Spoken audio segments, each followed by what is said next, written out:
Hi, everyone. I'm Sam Valenti. Welcome back to Backlot Pass. Today's guest is an outstanding performer, a legend in every sense of the word, and just one of my all-time favorites. You might know her as Violet from Smoke and Blue in the Face. Perhaps you've come across her great sitcom pilot Union Square for NBC on YouTube, or maybe you have seen her fantastic, emotional, moving performance, really, in The Rainbow Bridge Motel. She appears in a new film that premieres on December 2nd at the historic North Park Theater in beautiful Buffalo, New York, called Unbillievable, a movie about a family of diehard Buffalo Bills fans.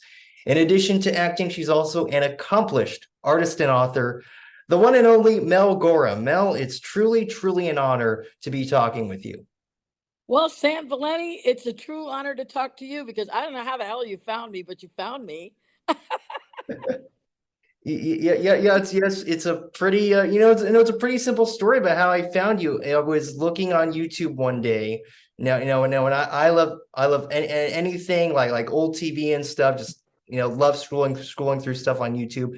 And I came across the Union Square pilot on YouTube. It just kind of popped up, and then I watched it, and I thought, oh my gosh, like this is one of the most funniest things I've ever seen. And then I just, then I started going through all your work and stuff, and then I really became a fan. So this is Thank you. you Thank you know very and much. and as a fan of your work, someone who really admires what you've done throughout your career, this is truly, like I said, it's truly an honor. Thank you. Well, Yes. fire away, because I know you have some questions, and I have your answers. Hopefully, I will be as absolutely honest as I can in answering any questions you have for me. So, fire away. Oh, okay. Well, hey, sounds great. So I kind of want to start this off, just kind of getting into your background and stuff. You're a native of the 305 Miami, Florida, raised by a Cuban Catholic mother and an American Jewish father. So, how would you describe life growing up in Miami, and also growing up with those, with kind of those different influences from both of your parents? I had a really great childhood. I didn't come from money, but I came from a lot of laughter and love and talent. And as an only child growing up in a place called Westchester in Miami, uh, I was able to do pretty much anything I wanted because my parents backed me up with whatever I wanted. They saw something in me very young, the ability to play piano, the ability to dance, sing, and more than anything, I think they saw an ability in me of being able to capture people's attention at a very young age. Now, my father had done acting in college at the University of Florida. So he had that acting gene in him. And then my mother was an entertainer in the sense that she would just always be singing anywhere she went and could. She was a great singer. My mother was very beautiful. She had black hair and crystal blue eyes. And my father looked like Jerry Lewis. He was a nice looking man, just an intellectual, if I should say, more than anything, an intellectual, and a talented actor and a talented journalist. So I have to say that I grew up in Miami as a very, very, very happy child. Again, not in a mansion, not with a lot of money. I mean, we were just a happy family. My mother came from a gigantic Cuban family, and my father were like me, an only child. So there was a lot of fun on the weekends. It would be the Jewish grandparents on the Sunday, and then the fiery Cubans playing dominoes and smoking Cuban cigars and drinking Cuban coffee on the weekends. You know what I'm saying? So there was a very, very big, like a seesaw of of of of characters in my home growing up. Oh, wow. That that is so cool to hear It about. is cool. It Yeah, is it's cool, Sam. awesome. It is. It's great. I think it's so cool that you were an only child. I can relate to that as an only child as well. So it was. Oh, so you're an only child too. Yes. We're unusual. We're unusual. Not a lot of people are only children. More sisters and triplets and quadruples than there are only children, from what I've been told. Yeah. Because like most of my friends and stuff, they like brothers, sisters, all that. No, but I consider myself, very lucky to have been Me an too. only child because I think that being an only child, I've been kind of able to, I was able to really like grow, a super meaningful connection with both of my parents and stuff. Yeah, yeah, me too. Me too. And even though there was a lot of family, the Cuban side of the family would come over more because my father's side was very small. It wasn't a large family, and they were very quiet people, very sedate, kind of quiet people. Whereas my mother's family with these crazy Cubans that used to, on New Year's Eve, they would, they'd fire like at midnight, kill a pig and fire, guns in the air, for attention. I don't know, but I just grew up watching all of that, and it stayed with me. It stayed with me. Thank God I'm somewhat sane. I Yeah. said somewhat. Now, and we were actually, kind of talking about this a little bit earlier, but you have like all those amazing photos in the background. Would you mind kind of telling the viewers about those photos? Oh, sure. I'll take you on a very quick journey on them. My father, his name was Sanford Schneier, and his father was born in Bucharest, Romania. So I'll start off with that picture behind me. It's from 1890, and apparently, from what I've told, we have some sort of very direct descendants to Rabbi Schneerson, because my real last name is Schneerson. So my grandfather was born in Bucharest, Romania, where this very famous and loved rabbi was born and raised, and did his work, his great work. And then when my grandfather was 5, they shipped him to, he separated from his family and he shipped him to New York. And he landed at the Statue of Liberty at 5. And they changed his name from Itzig Schneerson to Irving Schneier. So my last name is really Schneier. So I'm going to take you on a little quick journey here. Pardon my suitcases, I'm leaving tomorrow. This right here, this photograph right here is of my family's, my grandpa, and this is I think about 1890, 1895, and that's my grandpa right there, the little boy in the front. Okay, now that's the only photograph that I have of my actual father's side of the family. Okay, so that's that, and then all the other pictures are of my father, who was a very popular journalist with the Miami News for many, many years.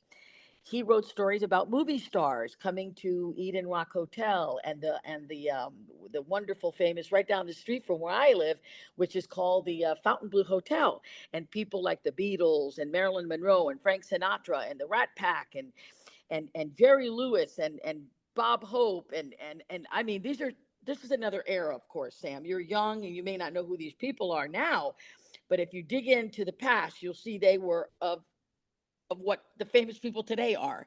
So here's my father interviewing these people, and this is a great one. This is my mother and my father actually right there with Desi and Lucy Arnaz. Remember I Love Lucy? Yes.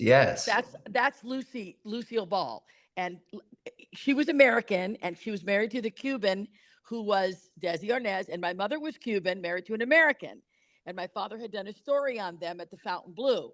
So they went to a party, and there they are, right there. Look at how he's looking at my mom. The Cuban guy's looking at my Cuban mom. Okay. Another one is right here.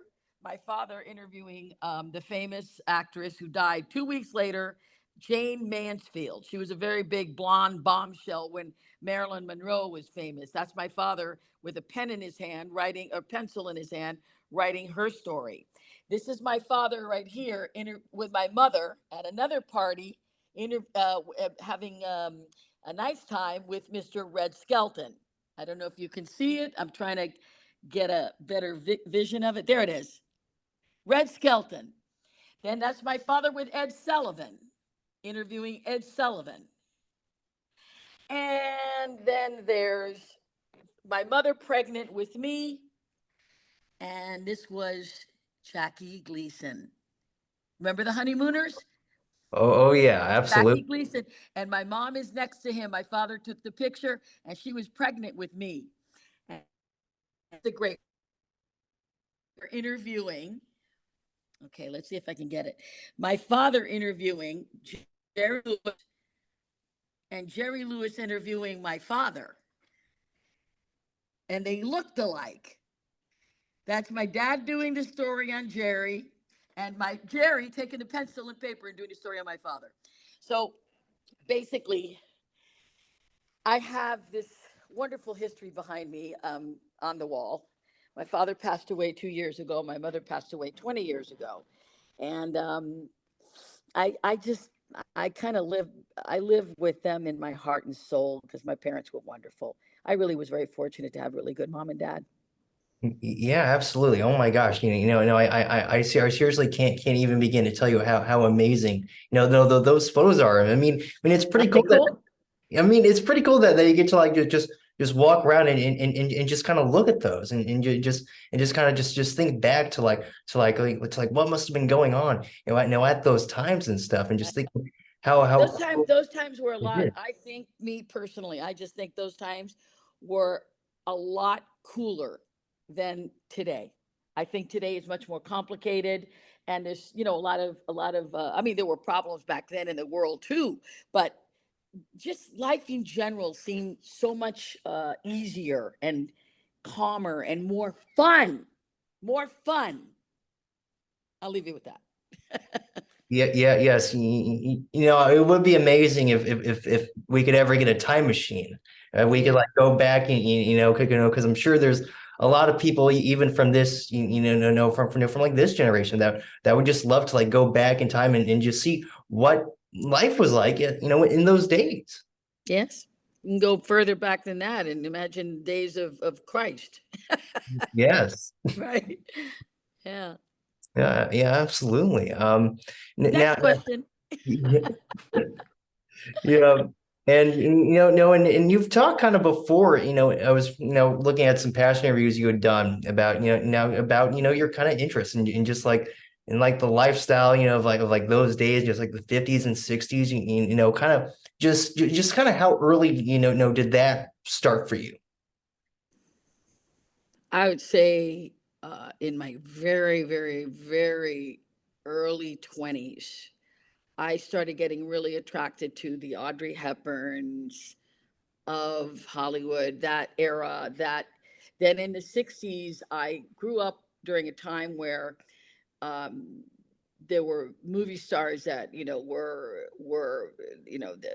my God, Marilyn Monroe died when I was like only two, but then after her was Bridget Bardot and Katharine Hepburn had been coming in from the 50s. It's just a style and a grace that I don't I no longer see it. I mean, there are a few actresses in Hollywood that capture that elegance and clash of those days. But I wanted very much when Harvey Weinstein hired me, I was 32, and I did 6 films for him. So those years, I dressed up a lot from that era, the 50s and 60s, when I did interviews and I went on junkets and I did lots of TV, promoting the films I did for him, promotion wise. He would put me out on the road, and I loved it.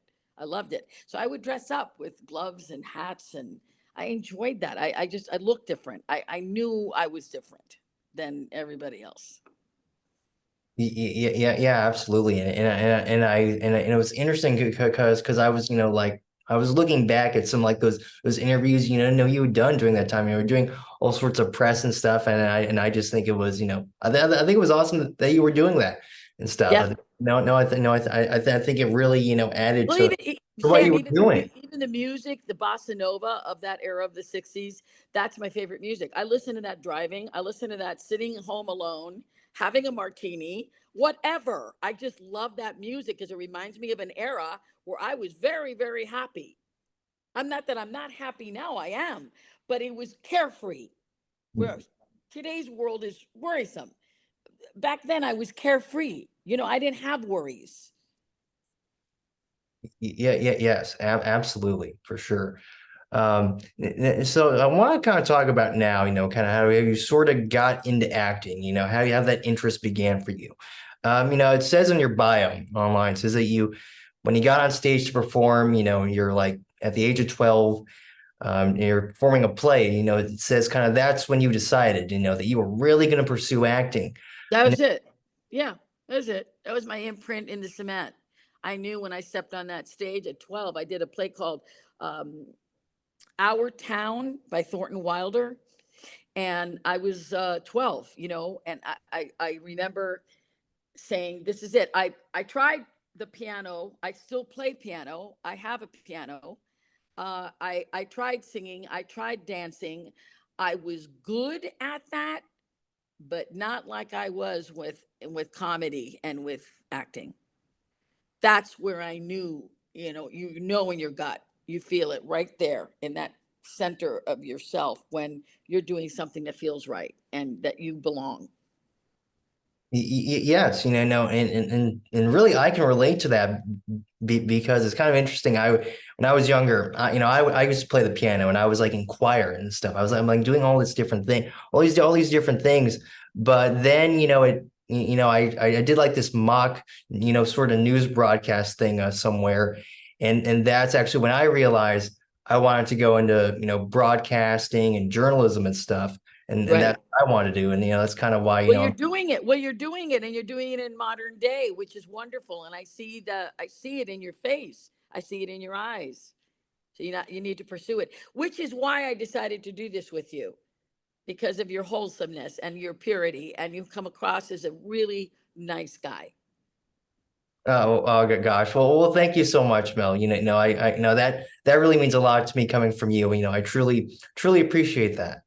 So now let's talk about, college, at the University of Miami, the U, which is super cool that you went there. Actually, I have an uncle who went to Miami. This was more like late 80s and stuff. But yeah, he's super cool.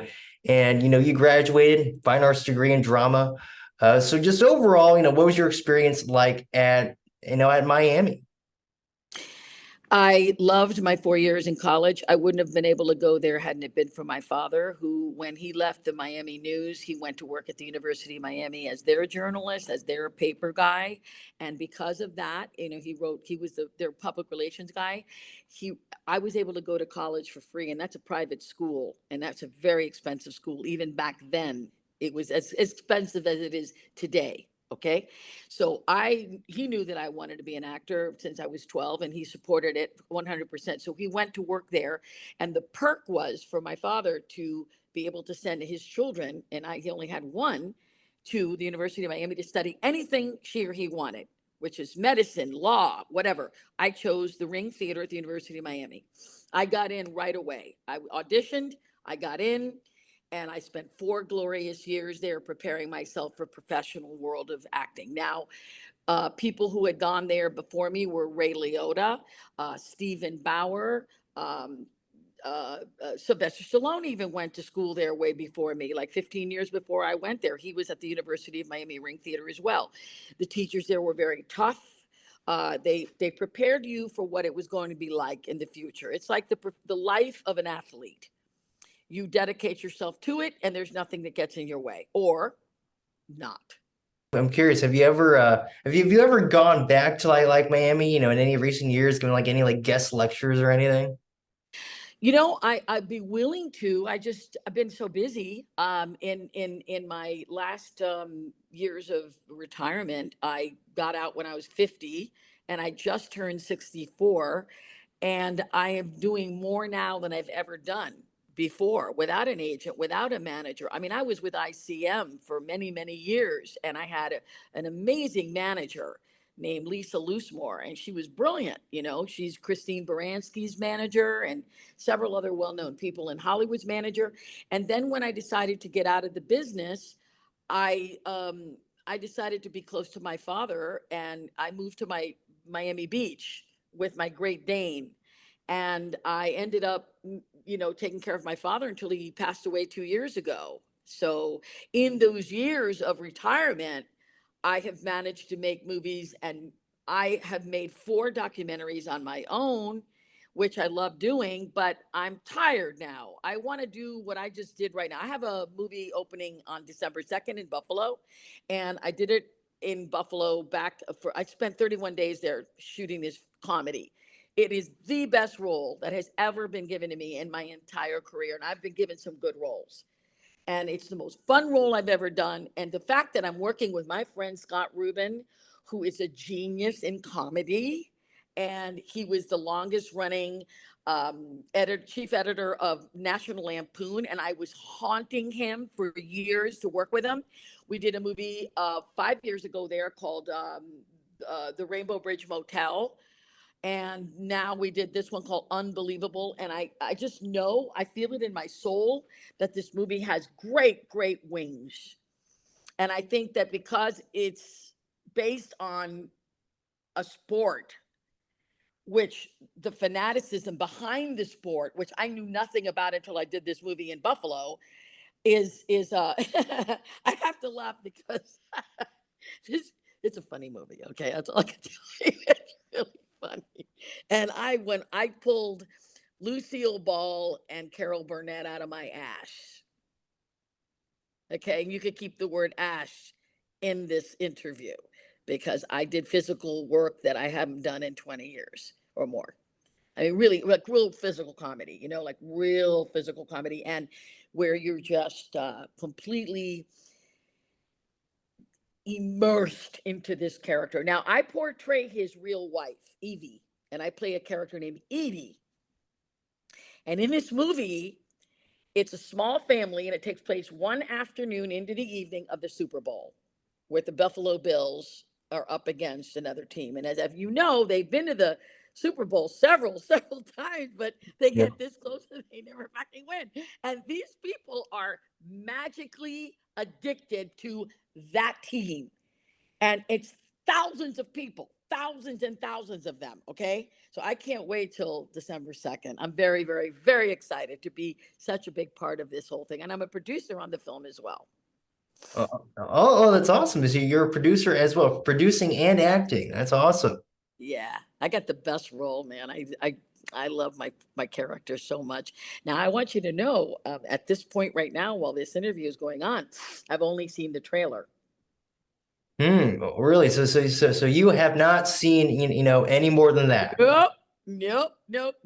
And I think they're going to keep it from me until December 2nd. So I'm going to go there, sit next to my husband, who's Cuban and has a great sense of humor and will really enjoy this. And hold on to him with my dear life. Yeah.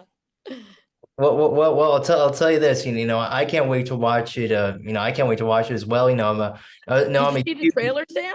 yes, I did. It looks like, Okay. it looks like a freaking blast. It is. It. So, and Yes. I'm a huge sports fan. I know I love the NFL, so Oh, it's I didn't know right up that. my alley. Okay, well, I was never a sports fan, and my husband loves football. He watches it every, what is it, Sunday, Monday, and hold on, don't tell me, Sunday, Monday, and Thursday. Yep. Yeah, See, I got it. yep. The other day, somebody tried to screw me over and go, "Okay, Mel, so now that you're in this big football movie, what's the name of the quarterback?" And I just looked at him without even blinking, and I said, "Josh Allen." That's great. That's great. That is great. Josh Allen. I got him. All right, so there you go. Yeah, no, I gotta ask her, are you gonna start, rooting for the Bills now? Are you gonna start becoming a I Bills fan? have already, from the time I finished. Let me put it this way: from the time I finished the movie, I was already a Buffalo Bill fan. Okay, well, that's awesome. But no, but I will say this, they have a little rivalry with the Dolphins, in Miami. So, Uh, I'm not a big Dolphin fan. I'm not even a big Miami fan. I'm a New Yorker. My heart is in New York City. well, hey, can't go wrong with that. I will say January 7th, the Dolphins play the Bills in Miami, so maybe you should go to that. Well. January 7th. Okay. All right. I will put that in my book, Sam. I think they should have you do like the coin toss, like the referees before the game.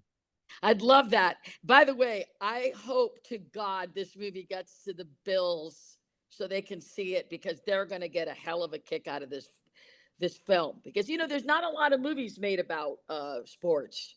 Very few movies are made about sports unless it's about an actual person's life, a football player's life or a basketball player's life. But rarely do you see the internal part of the fans viewpoint for a football team. Very rarely do you see that in a film. So I think this has got some balls. It does. Big Yeah, balls. I It's got I big balls, absolutely actually. I agree with that absolutely because I've seen many sports films, so it's about like, oh, it's about like the coach or it's about the players, right? Right. That's my But point. this is This is about the about a fans. It's, fan it's club, awesome. a fanatical fan club family about a particular football team. So it's got its own little compartment in the world of film. It's got its own compartment. Like there's stories about families like the Royal Tannenbaums, or that there's so many films that are out there that are wonderfully made about fanatical families, or like screwed up funny families. This is one of those. Actually, my character, I based her, of course, off the real person that I'm portraying, which is Scott Rubin's wife, Evie. And I've known her many years, and she's an extraordinary human being. And I took everything about her and I created this character from me and her together. And I think she's seen snippets of it, and she's really happy with what I've done with her. I think she is. And I love her. So I want her approval more than anybody's. Yeah, yeah, absolutely. you know? Yeah. I can go to my grave with a smile on my face now. I'm happy. Yeah, Yes. yeah, yeah, yeah, exactly. I know, and I just think it's so amazing, that of course, this isn't the first thing you've worked on with Scott, but I think it's so cool, that you guys met in Miami and you guys are like have like really continued to like work on these projects today. You imagine? Awesome. Yes, Sam, we met at 17 and here we are making movies in our 60s. It's fabulous. How fortunate are we? How blessed are we to be able to have this? And then we have another member of the University of Miami who's a producer on the film named Carmen Moore. And then we have another member of the University of Miami who is a great actor, and he plays my brother-in-law. He plays Scott's brother. His name is Christopher Chisholm, and he has his own movie studio in Texas. And he flew in for 3 weeks to shoot this film. So you've got 4 University of Miami graduates together in their 60s making a movie. That's rare. That's rare. And it has to be mentioned because it's cool. It's so cool. Yeah, yeah, absolutely. I know, like, isn't it like what are the odds of that, right? What are the odds of that Yeah. happening? What are the odds of that happening? And I'm very, very, very proud, extremely proud. I don't, at this point, I know the movie's going to be good because I read the script and I decided to do it because I would never walk away from something that felt so right. And plucking me out of retirement is like, it was perfect. It was just like, pulling a rose before it starts to open up out of the ground. Just pull it out while it's just woof, there it is. Just I blossomed in this film immensely. I blossomed. I worked very, very hard and long hours, and well worth it. Yeah, Well, yeah, and I'll tell you, a big reason why, I'm looking forward to watching this is that as we've been talking, you were telling me that this is like the best role of your career, and you've had so many amazing roles throughout your career, like so many amazing performances. So I'm just curious, just kind of specifically about this specific role. Know what makes it the best role of your storied career. I can answer that by saying that I always had that thing called timing. It's called timing. It's a comical gift. You either have it or you don't. I don't think you can go to school and learn it. I think it's something. It's like a clock in you. You just know when to say the line.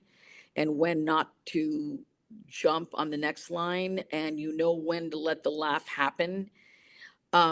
Reading the script right off the top, I knew that the lines that were given to me were lines that fit exactly what I planned on doing with the part. It just kind of was a marriage of a story with a character. And then I knew that I was working with people who trusted me and knew my work and knew that I had the timing. So they trusted the fact that letting me go in this role without directing me too much, because I really wasn't directed all that much. I knew what I had to do and I was allowed to do it.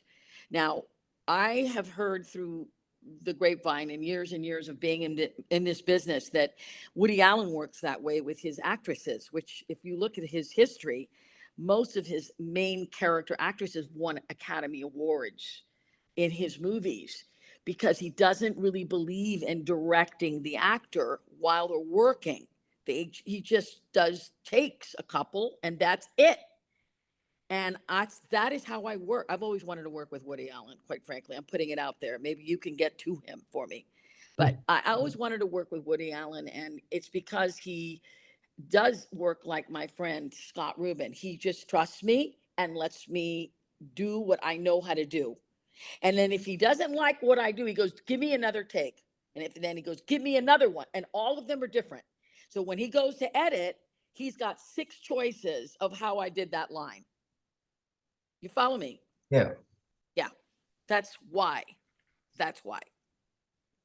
Yeah, absolutely. And I mean, we'll get into more about, this other, movie and kind of later on, but I was, you're kind of, mentioning, I know like the process, filming scenes and stuff. And, I think, no, and I'm sure, there'll be a scene probably better in this new movie, but I was watching the other day, I was watching, Rainbow Bridge Motel, and it's the scene where you're at like this diner with your family, right? Yeah. And Yeah. you kind of have this emotional breakdown and stuff. Yeah. And when I was watching that, I was amazed by the performance you gave. You're really, pouring your heart out, and you're playing, this character that is, let's just say it's very complex.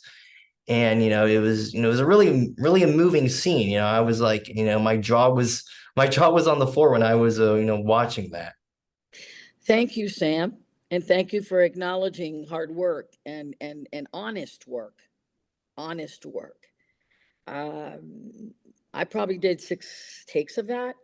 I think there was a better one than that, but that was the one that ended on the screen. Um, and I had support from great actors that I was working with. The guy who played my son, the guy who played my husband, the guy who played my younger son. That scene in the diner was real. It was so right on. And I remember one thing that happened that it stayed with me all these years since I did it was there was one scene, one time that I did that scene, and it might have been the first take where I just broke down like crying, and they didn't use that one. And when it was over, the set, which was the director, the producers, the camera people, the makeup people, and the extras in the restaurant, all got up and applauded. And I was crying, and I was getting out of it. I was getting out of the character because I was so deep, deep, deep, deep in her. And I work that. It's just the way I work. Man, that's just the way I work. Now that you're asking me that, and I'm digging into the past, that's the way I work. I just don't know what else to do but give you everything I have. That's how I work. That's truly special about every scene, in that film. And of course, I'm sure every scene, in this new film is that you give it your all, 100%, each scene. And I'm telling you, and I was watching, whenever I watch Rainbow Bridge, you're just, you are just giving it your all, and you're owning the screen, every single second you're on. It's truly, it's truly remarkable, honestly, whenever, Thank doesn't matter how many times I watch it, it's just, it's truly amazing to watch. Well, that comes from two things: training at the University of Miami with great teachers and calling me on my shit, and then of course I think it's a natural born, gift. I really do believe that. I believe that any great comic has a thing called timing. It's just and I don't mean with timing with the world of becoming famous at a certain time. I'm talking about timing, comedic sense of how you deliver the line, how you know when to move on from the line and the laughter. You understand? And laughter is the medicine of the human being. You take all the pills you want, but if you laugh, it does something inside of you. that that's why I always, I wasn't a pretty little girl. I was an only child. I was bullied in junior high school, and I figured, well, okay, so God, I was so skinny. I looked like a not anorexic, but I was skinny. I didn't have boobies.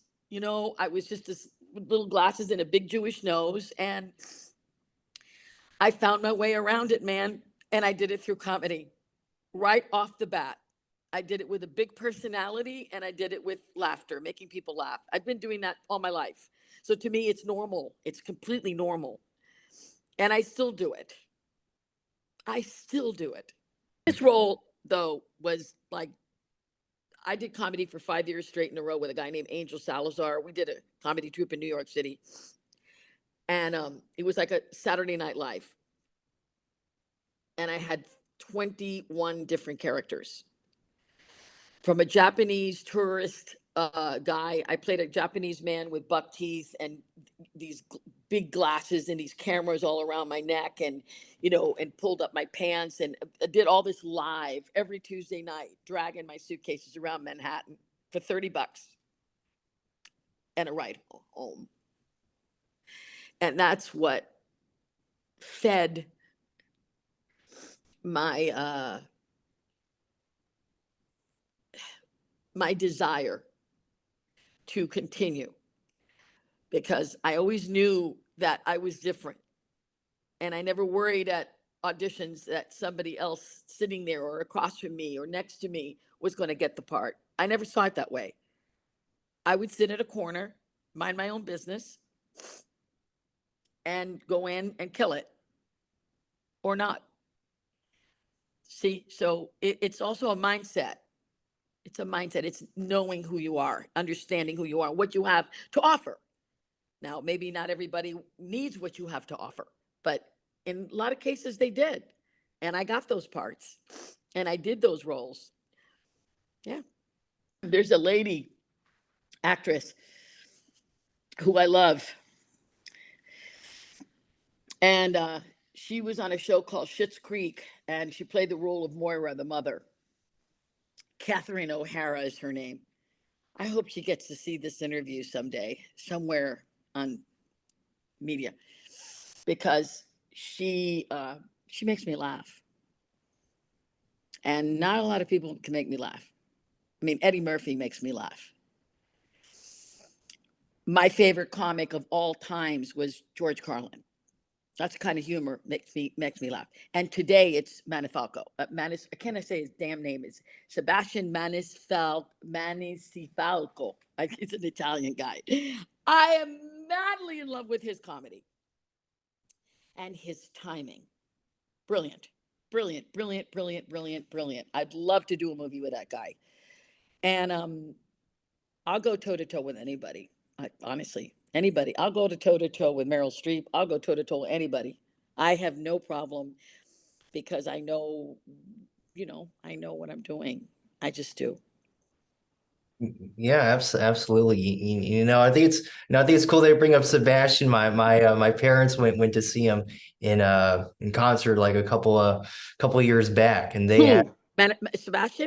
yes, they did. Oh, Yeah, it was they had a blast. they loved him, right? They thought he was Oh, very funny. yeah. And then they got home, and then I remember being like, I think I was like why the heck, why didn't you bring me?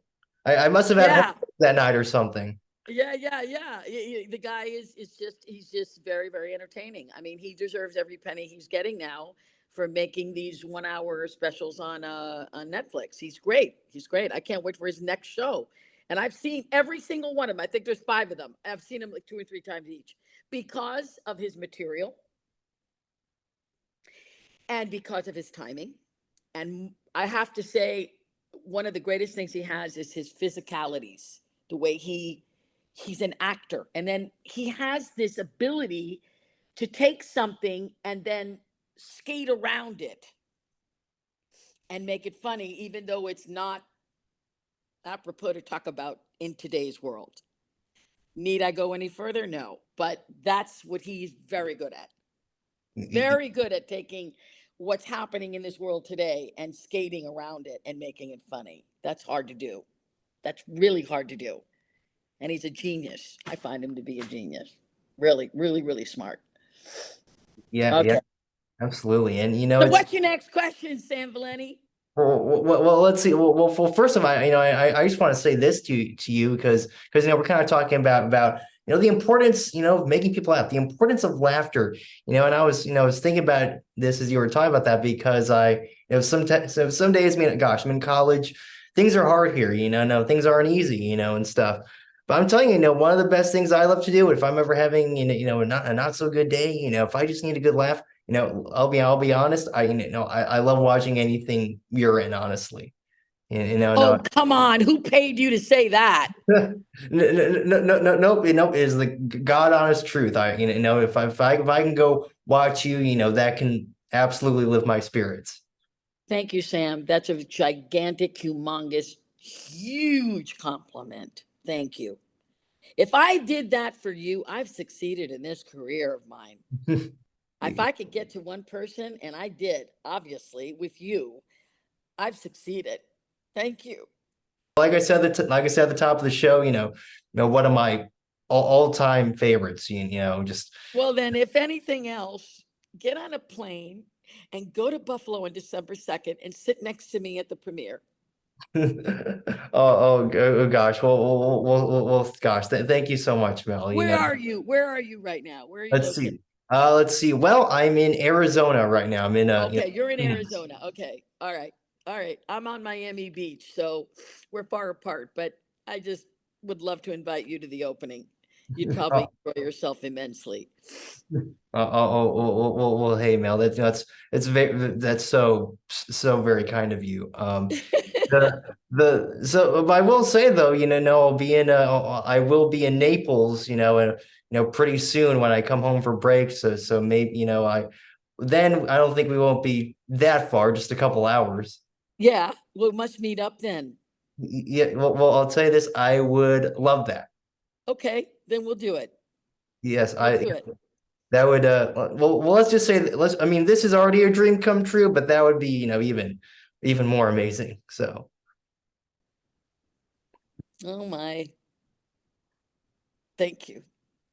listen, I'm just speaking the truth here. I'm just speaking the truth. So I'm sure there's probably, for people who are, watching this and stuff, I'm sure, I think we have to talk about probably your most famous, most popular role from Smoke and Blue in the Face, which is, one just, outstanding, you as a Violet. So, I'm curious, how did that role like originally come about in Smoke? Because that was the Well, first. my then agent ICM, my agent was at that time Lisa Loosemore before she became my manager, and she called me one day and she says, "Listen, you've done an audition for Harvey Weinstein and Miramax." At that time, it was 1994. I had no idea who these people were. Okay, I'm living in New York. I'm being the actress in New York and living my wonderful. I was in Tribeca actually. I was living in Tribeca when this happened, which is blocks away from where that then movie company resided. And I had just watched a movie called Bad Lieutenant with Harvey Keitel, and it blew my mind. And next thing I know, a week later, I'm auditioning in front of him with him on this movie called Smoke. And I walked in there and I nailed it, man. I just nailed it. I knew what to do, and I walked in there and I sat on his lap. I started speaking, what they call Cuban accented American, language. And, like my mother used to talk like this with it, like a Cuban, and I walk in there and I say, oh my God, you're so handsome, and I went off and I got cast. I got cast right there. I mean, like that day I got called by my agent and she said, you got the part. So then I did that part, but then something happened where they made a like a branched movie out of Smoke. And they called me, and I was at that time I was married to my second husband. I've been married 5 times, by the way. I know, surprise. Hello. Are you in shock? Wake up. So I was married to my second husband at the time, and he was selling motorcycles. He was building and selling motorcycles in South Africa. So I went with him on a trip for 21 days, and I got a call there that I had to come right back to Brooklyn to shoot Blue in the Face, which was going to be a movie shot in 5 days with no script and very little money. Mm. I got on a plane for 20 hours, came back, and shot the movie, and it was on my birthday. It was my 35th birthday. And that movie got me my own television show with that same character on NBC, which landed for 13 episodes between Friends and Seinfeld. That role.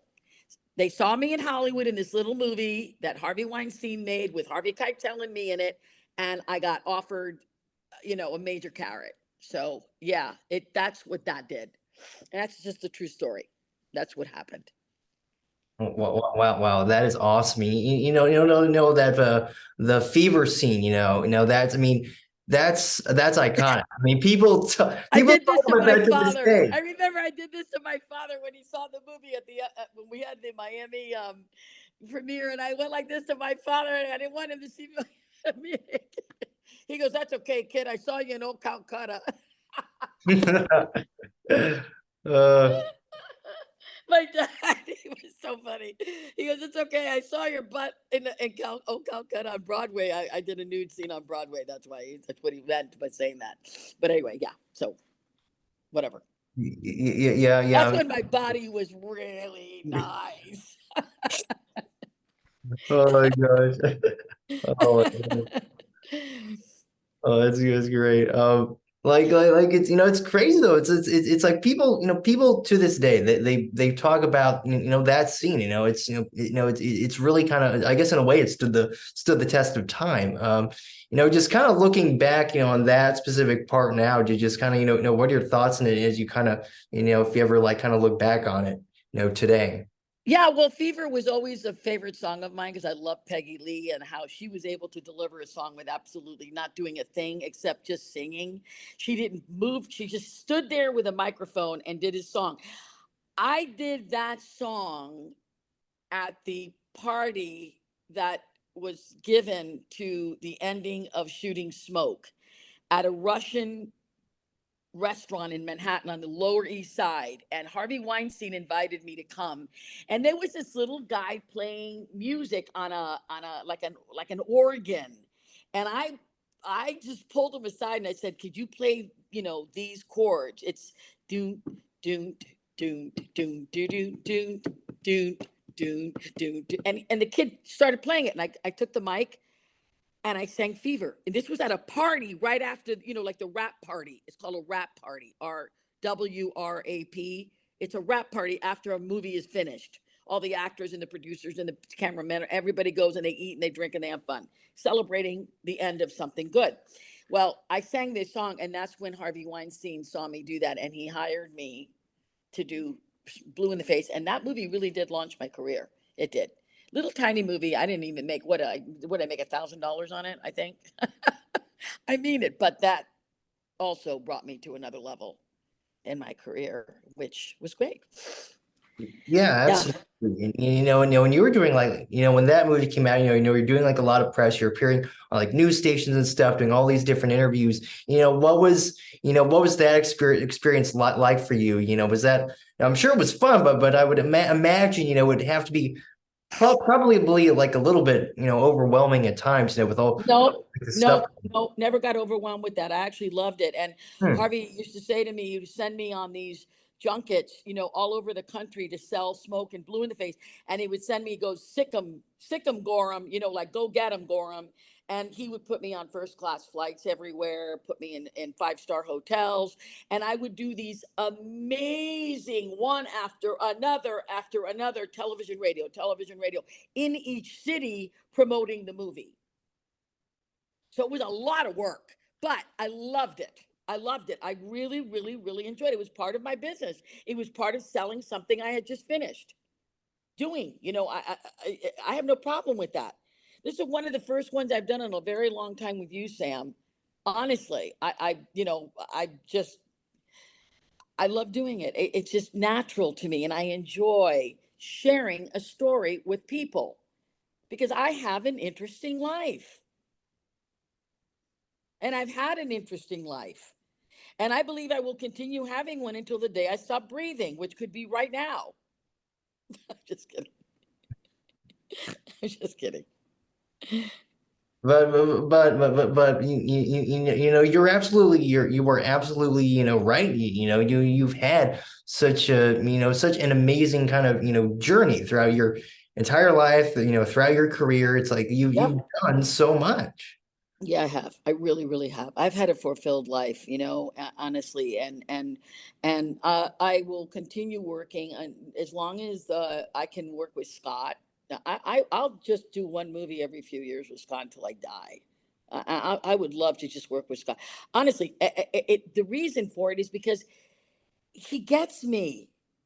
He's so easy to work with, and he writes these great roles for me, and he knows to trust me, and that's hard to find in a director and a producer. It's very, very hard to find that.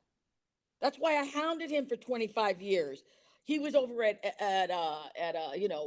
the big wig over at National Lampoon, and I was doing movies for Harvey Weinstein, and I was doing a television show for NBC. So we would stay in touch before the media came along. This is talking early 90s into the mid 90s, before cell phones, before computers.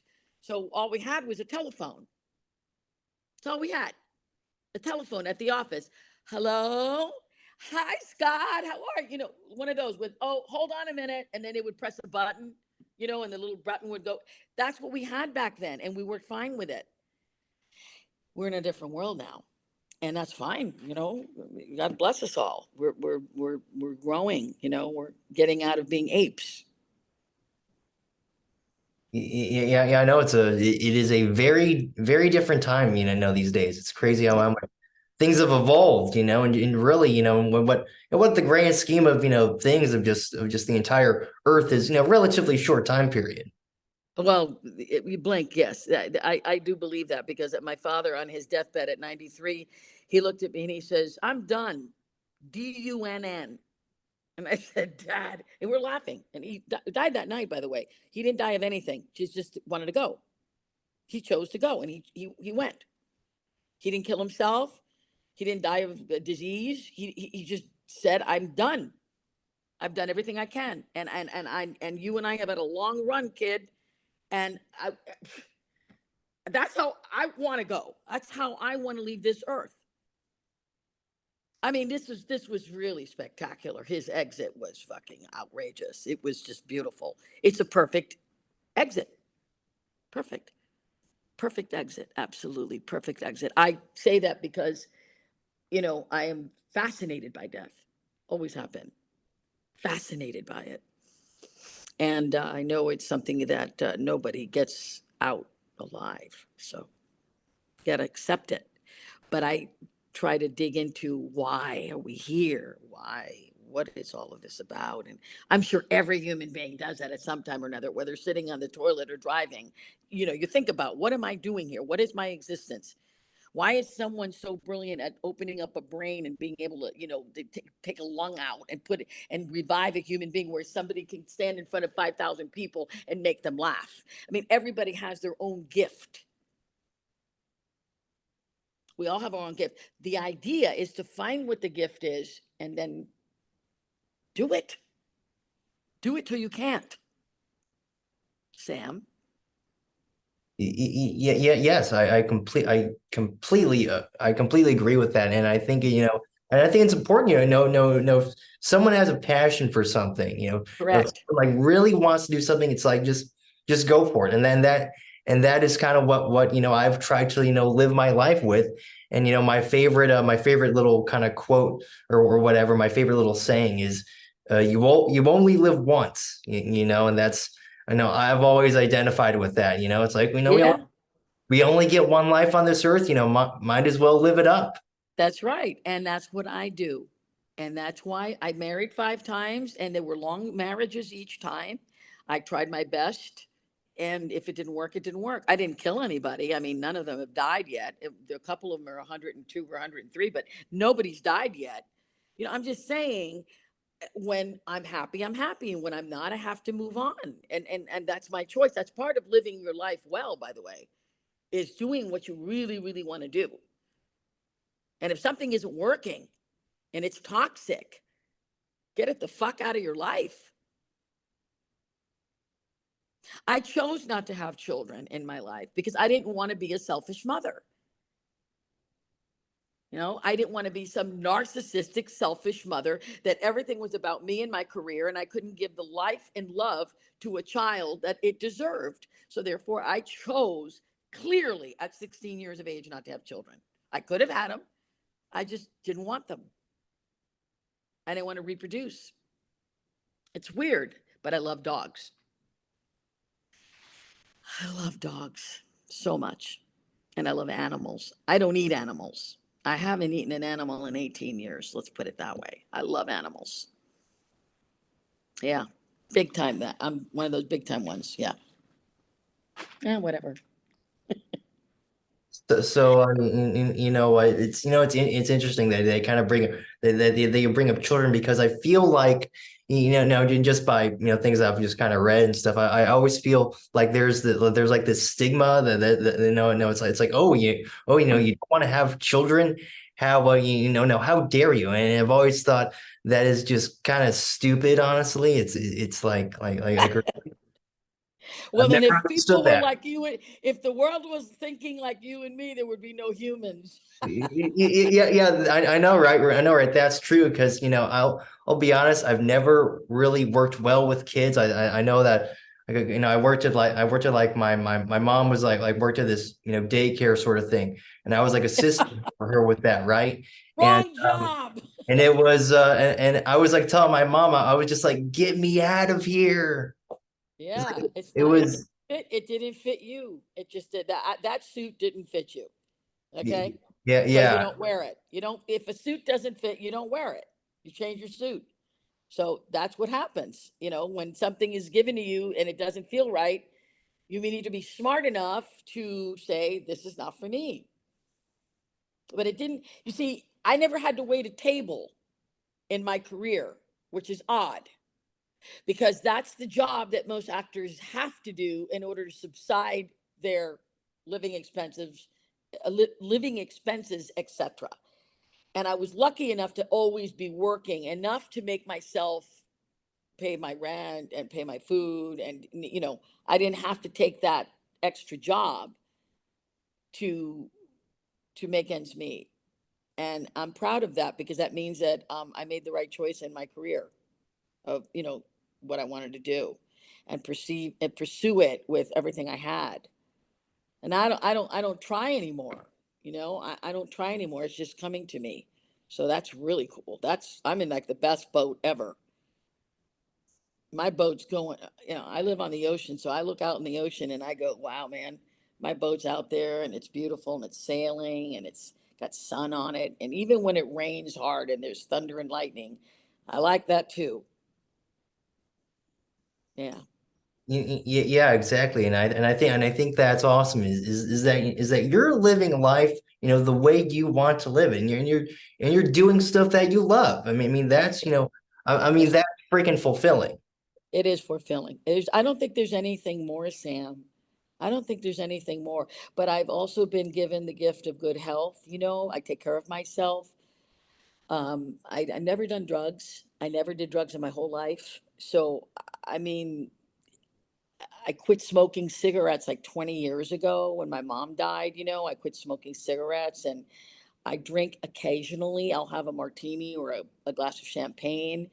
But I never abused myself, and I eat really, really, really healthy. So, I believe in longevity. My dad lived 93 years. Unfortunately, my mother didn't. My mother had a short life. But whatever God has planned for me, I'm okay with it. If I have to go tomorrow, I'm going with a smile on my face because I just finished my favorite job at this age, and I'm really lucky. I'm really lucky. Like I mentioned to you before, that show Schitt's Creek. That woman makes me laugh a lot, and she portrayed this character that made her very well known on the show, named Moira. And when I did this role in Unbelievable, I have to say that it's that type of role, not like it, but it's that type of role where you give it everything you've got, then you can walk away and say your hands could be put up in the air and said, you know, I it's complete. There's nothing left for me to do. That, that's how I felt. And after 4 years or something like that on television, she left the show. Uh, this Catherine O'Hara, she left the show. High and mighty. I mean, she did an amazing job. If you ever want to laugh, watch that show. It's called Schitt's Creek. It's on Netflix. I think they had 4 seasons, maybe five, but brilliant, brilliant comedy. Tiny little family, all fucked up in the head, but they're funny people. No audience, no laughter, no canned laughter, just plain, clean comedy. It's one of my favorite shows. Yeah. All right. Well, I'll tell you this, if you're giving a recommendation for something, then I have to watch it. So Yeah, it's that good. It's that good. I loved it. I love that show. I watch a lot of good television though. I like to watch good stuff. Like it's good material. Um, anyway, any more questions? yes, of course. So we've kind of, we've been talking a lot about, your acting and stuff, your performing, but what I think is super cool is that you also do, things like painting, and writing and stuff. Yeah. Your artwork is unbelievable. It's amazing. And you've told the story before about, how, with what happened with Union Square, that kind of ended up leading to you starting to, paint, go into artwork. So, just kind of, at that point, how did you decide to, specifically go into painting and just kind of that stuff? It's really strange. I was so shocked at what happened with Union Square. It damaged me, profoundly damaged me forever. I've had to work very hard at getting out of that place that put me in, um, because there were no answers. There were no answers. Nobody was giving me any answers. Yes, somebody said, well, they're hiring someone who, by the way, I created this role. This was my role. I was playing me with a Cuban accent, basically. And they're putting a girl 10 years younger than me and Mexican instead of Cuban. And I do believe that this was a very, very, very, very serious political mistake. Everybody at NBC lost their job. The show flunked badly. Um, uh, it damaged me forever, but didn't stop me from continuing to be funny. So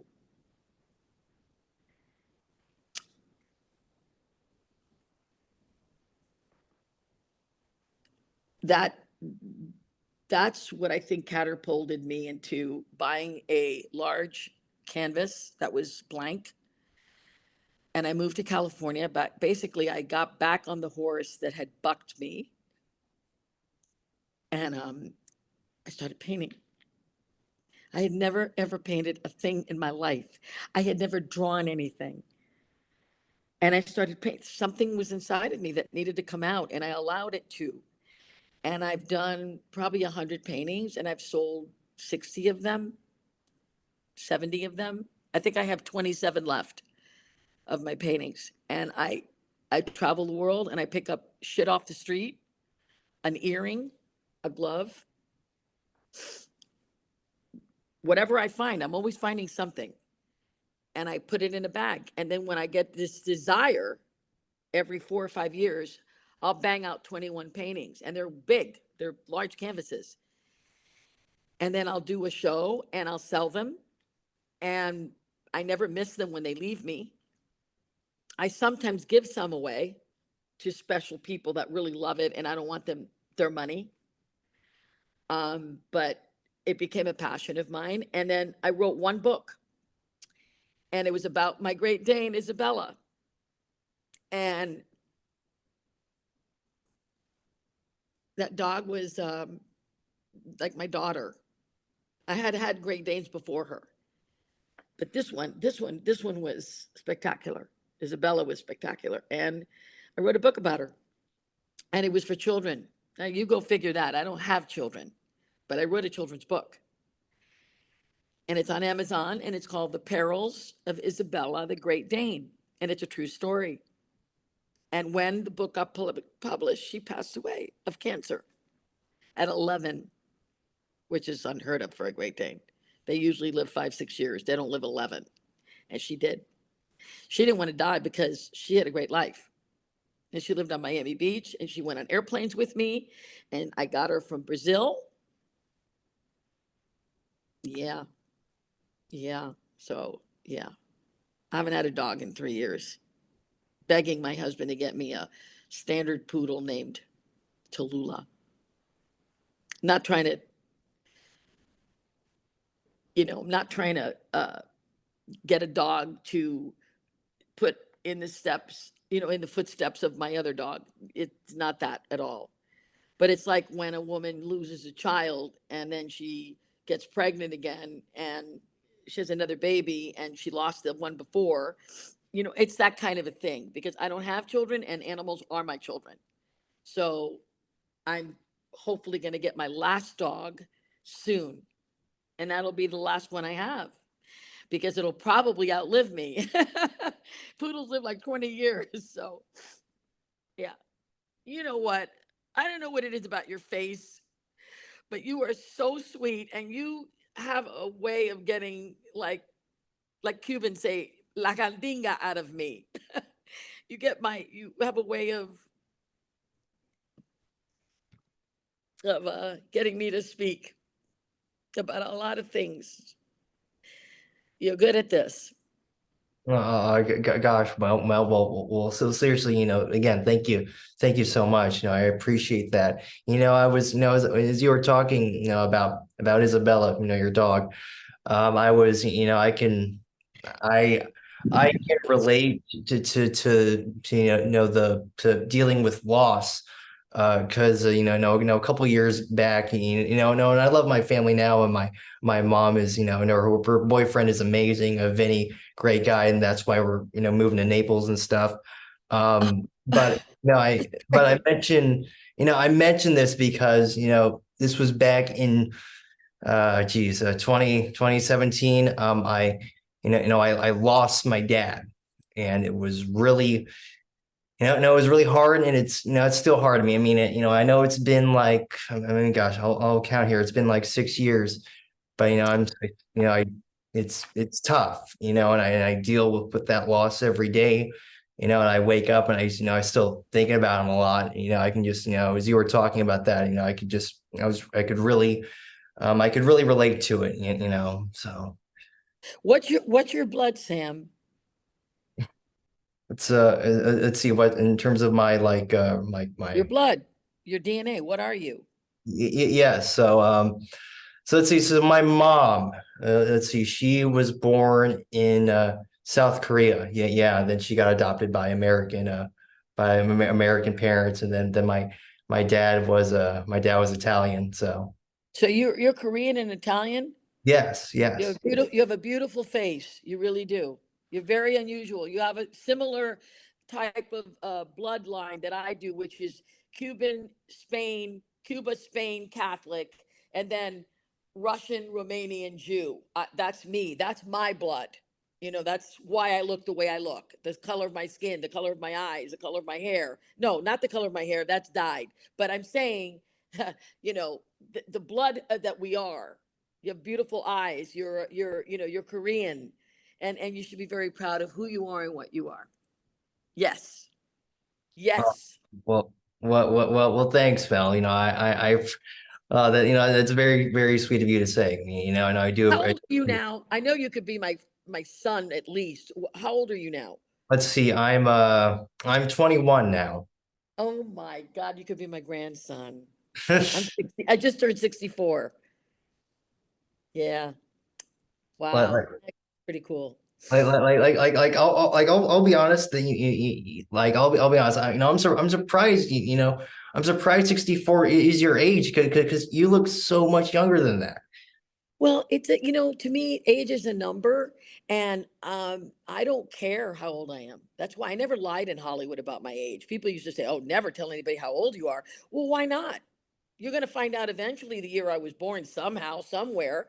And now with technology, you can't lie. Why would you lie anyway? I am proud of what I've been through in my life. And if I live to 104 or I died tonight, I it is what it is. I had a great life. A lot of ups, a lot of downs, a lot of in betweens. But I did it my way. I did. I did it my way. When I wasn't happy, I got out. When I was happy, I stayed in. When I wasn't comfortable doing something, I said I wasn't comfortable doing it. And so I've lived my life, with truth, Sam, with truth, you know? Yeah, absolutely, 100%. And it's interesting that now that you're saying "My Way," that's one of my it's actually one of my favorite songs. Frank Sinatra, "My Yeah, Way." yeah. Oh, yeah, right, Love right. it. Right. Yeah, yeah.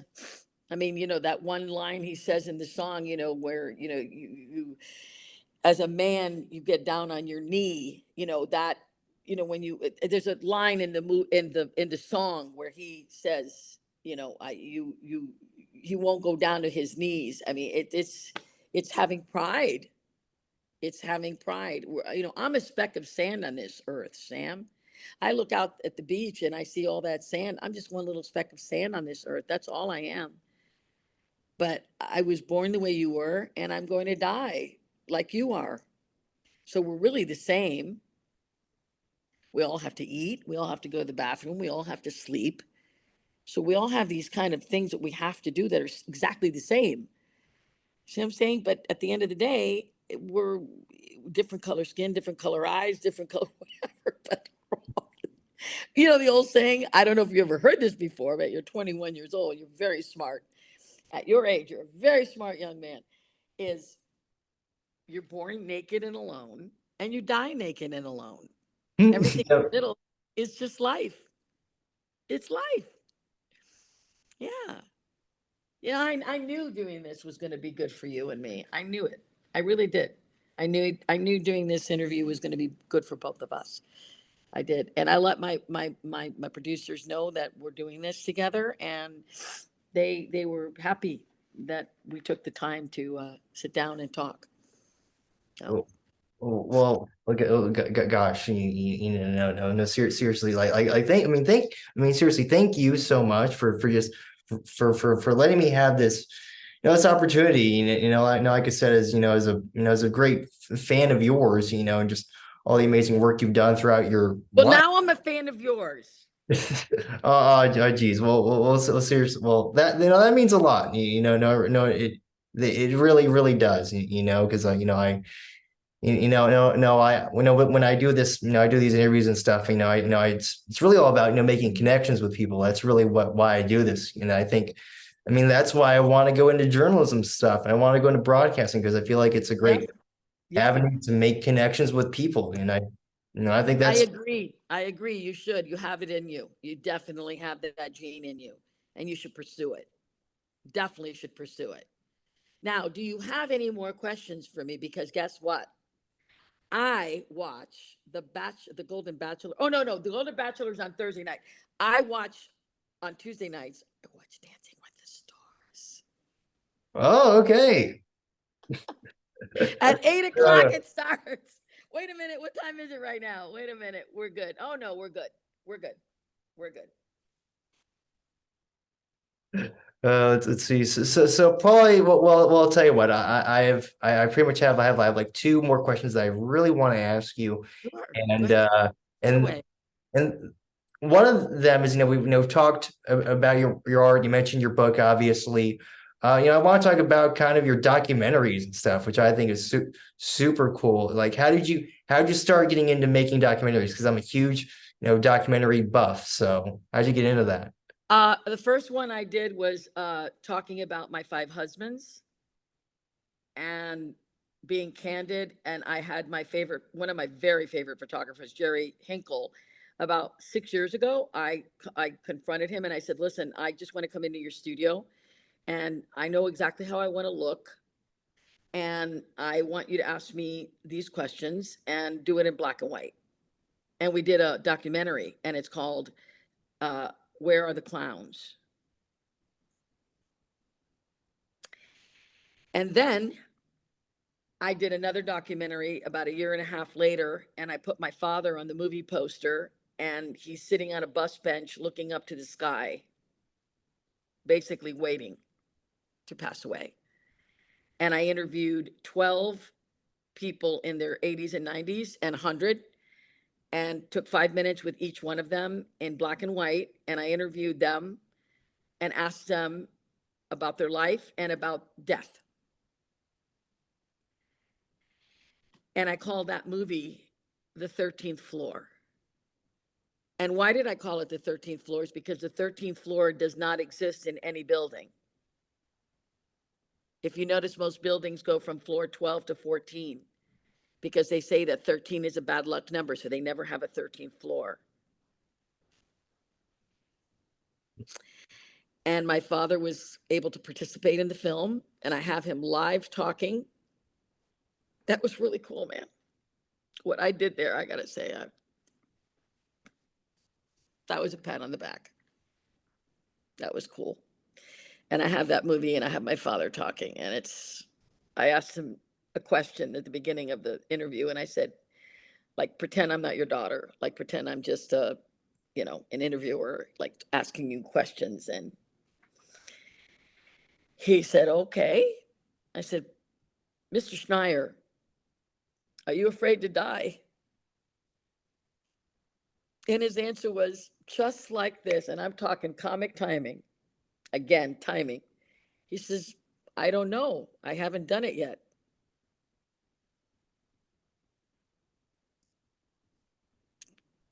Strong.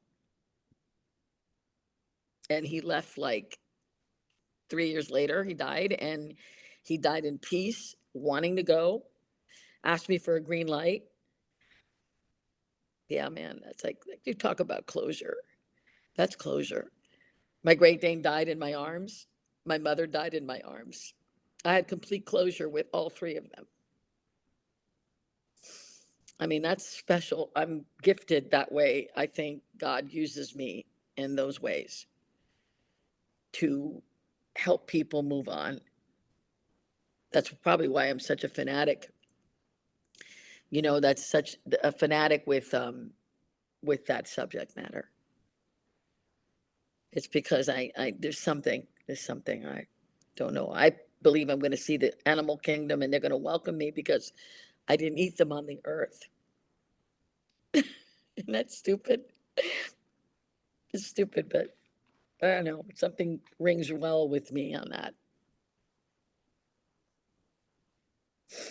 Well, I'll say this, no, I mean, you don't really know what's gonna, what's gonna be, out there afterwards. So, you So know, it could be you're on an airplane going to have your holiday, and it happens to be that one plane is going to go down, and you have 4 seconds to just like check out. And I've thought about that because I travel a lot, And when I'm on an airplane, I'm not afraid, but I'm just saying when I'm on the airplane and there's been a lot of bumpiness or whatever, you start thinking, well, maybe this is it. Maybe this is going to be the way I go.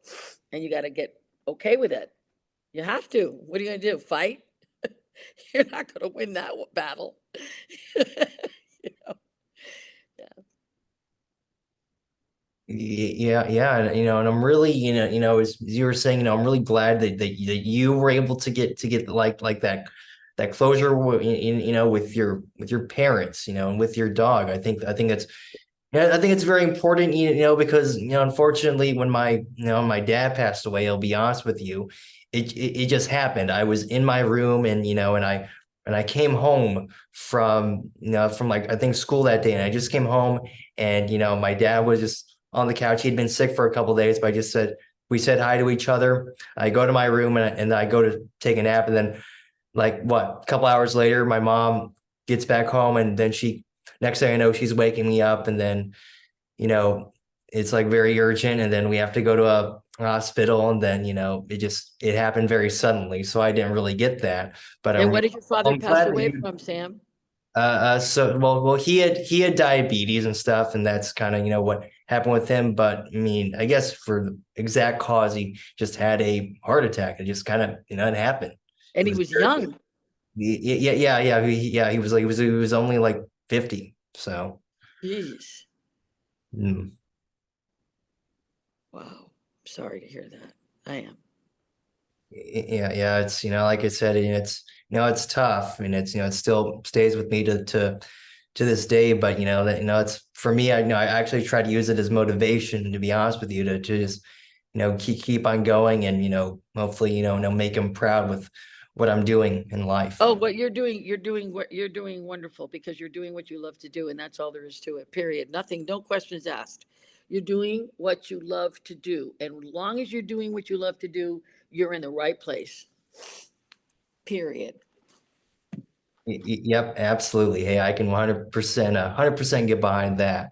And well, I'll actually just have one last question for you here, and this is the last one I had listed on that sheet I sent you. But just curious, what sort of advice do you have for any aspiring actors or performers who might be watching this? Okay.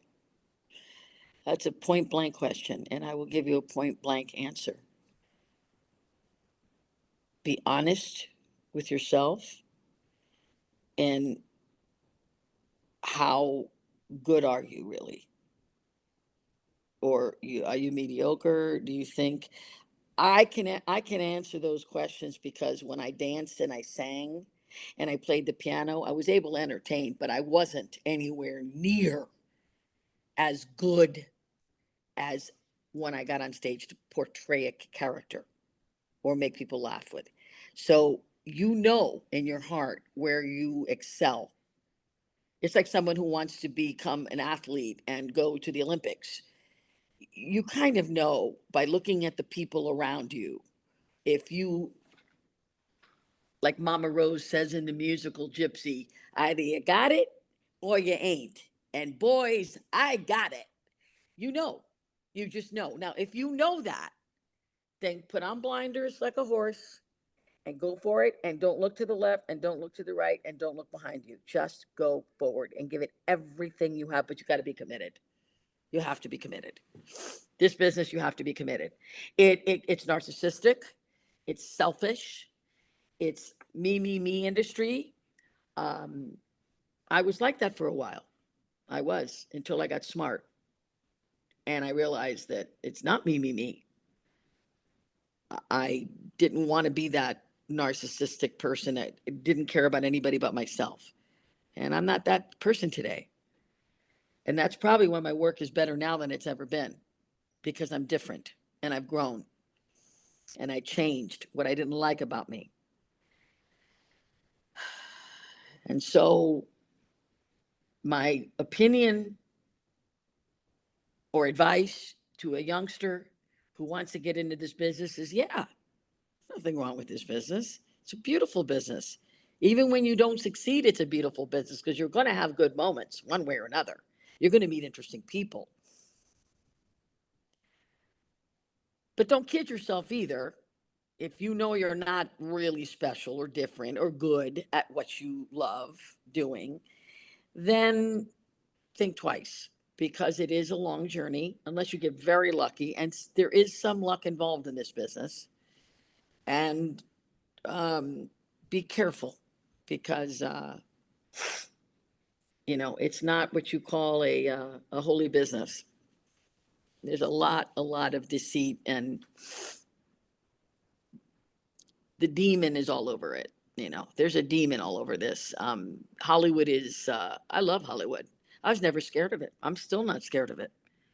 And if this movie ever takes off and offers me a role in a good television show, or a good movie being directed by someone like Woody Allen, I'm going to take it, because I want to do it, not because I have to do it. I don't have to do anything anymore. I'm at that wonderful age where it's good. It's good. It's good being here. And I acted my whole life. And this is the best role I ever did at 64. So, yes, follow your dream. Without a doubt, the greatest people in the business will tell you that, but don't fool yourself.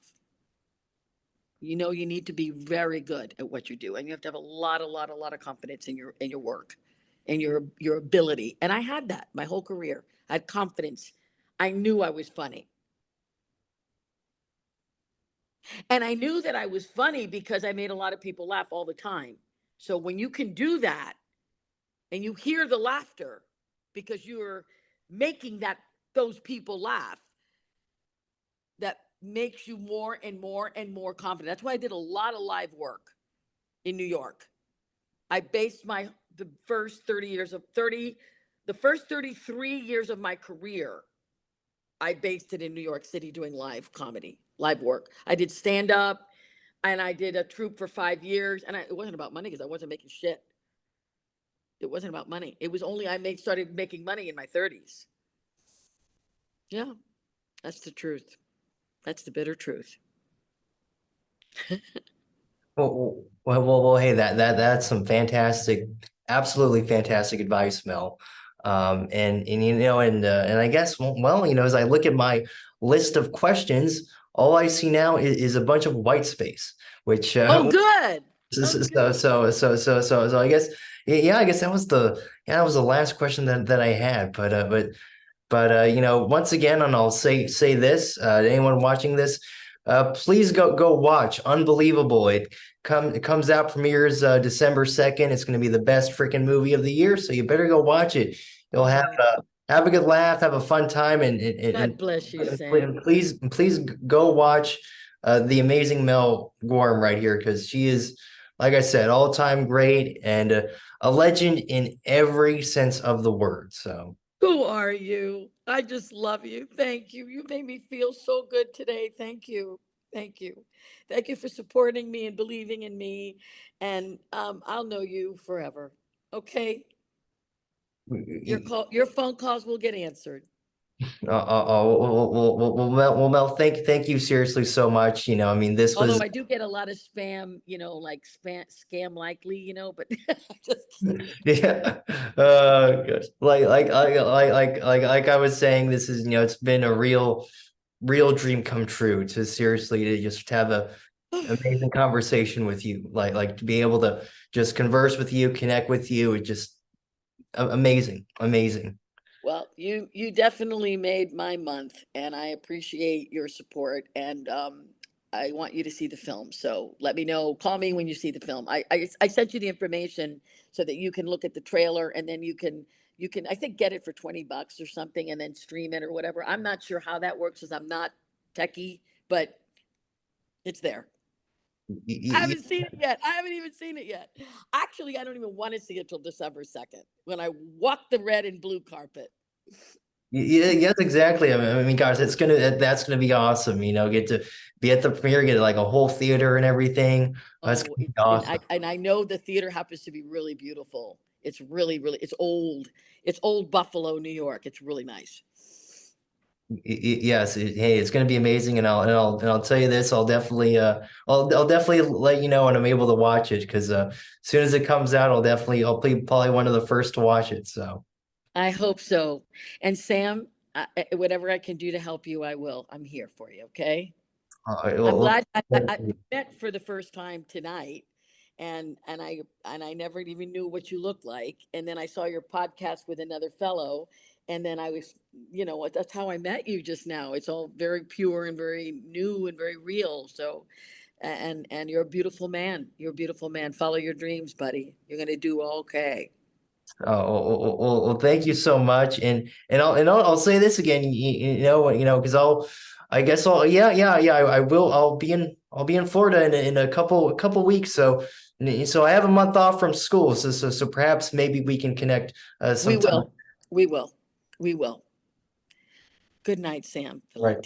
Valenti. Good night, Mel. You have an amazing rest of your night, and please go enjoy Dancing with the Stars now. I'm So, gonna go do that right now. It just takes my brain away because it looks like the Lawrence Welk show when I was a little girl.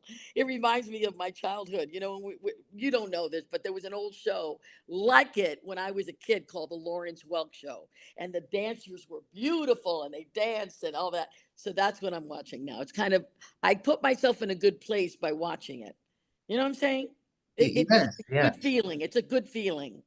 Uh, like seriously, hey, nothing better than a good positive feeling. That's right. So go enjoy that, Mel. My love to you, Right. Sam. Thank you. Thank you for today. Thank